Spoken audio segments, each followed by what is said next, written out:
hello everyone अस्सलाम वालेकुम निशान टेक्निकल फेस्टिवल लो जी मैं गया सी शहर ते मगरों एक आ गया पक्का सोलर ते तब्दील होने वास्ते अज जी 9-8 मरम के 9 मरम जी बंदा कहता यार 500 वध ले ली पर अज ही फिट करी काके दा तरला कर रहा काका जी मेहरबानी करो मैं नहीं करना ना यार काका काम माना तेरे वास्ते नहीं सुबह ਨੂੰ ਕਰ ਦੂੰਗਾ ਓਏ ਆਪਾਂ ਨੂੰ ਪੈਸੇ ਉਹਦੇ ਤੋਂ ਹੁੰਦੇ ਆ ਨਹੀਂ ਹਾਂਜੀ ਵੈਸਾ ਕਰੋਗੇ ਇਹਨੂੰ ਆ ਜਾ ਫਿਰ ਟੇਬਲ ਤੇ ਆ ਟੇਬਲ ਤੇ ਆ ਟੇਬਲ ਤੇ ਆ ਇਹੋ ਜਿਹਾ ਸਾਲ ਹੋ ਜੇ ਸ਼ਡਿਊਲ ਚੱਲ ਚੱਲ ਚੱਲ ਕਾਕਾ ਇੱਧਰ ਨਿਕਲ ਨਿਕਲ ਨਿਕਲ ਚਲੋ ਚੱਲ ਚੱਲ ਚੱਲ ਇਹਦੀ ਫਿਟਿੰਗ ਕਰ ਪੂਰੀ ਇਹ ਜੀ ਫਰਸ਼ੀ ਪੱਖਾ ਜਿਹੜਾ ਬਿਜਲੀ ਦੇ ਉੱਤੇ 150 ਤੋਂ ਲੈ ਕੇ 200 ਵਾਟ ਤੱਕ ਬਿਜਲੀ ਇਸਤੇਮਾਲ ਕਰਦਾ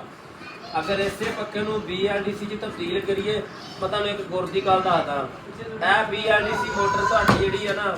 ਪੈਡਸਟਲ 'ਚ ਵੀ ਇਸਤੇਮਾਲ ਹੁੰਦੀ ਆ BLDC ਮੋਟਰ 'ਚ ਵੀ ਇਸਤੇਮਾਲ ਹੁੰਦੀ ਹਰ ਜਗ੍ਹਾ ਤੇ ਆਈ ਮੋਟਰ ਇਸਤੇਮਾਲ ਹੁੰਦੀ ਆ ਬਾਕੀ ਇਹਦੇ ਤੋਂ ਛੋਟੀਆਂ ਕੋਰਾਂ ਵੀ ਹੁੰਦੀਆਂ ਜਿਹੜੇ ਪੈਸੇ ਥੋੜੇ ਲੈਂਦੇ ਆ ਨਾ ਛੋਟੀਆਂ ਕੋਰਾਂ ਲਾਉਂਦੇ ਆ ਵੱਡੇ ਫੁੱਲ ਸਾਈਜ਼ ਦੀ ਕੋਰ ਆ ਕਾਕਾ ਜੀ ਕਰੋ ਫਿੱਟ ਫਿਰ ਇਹਨੂੰ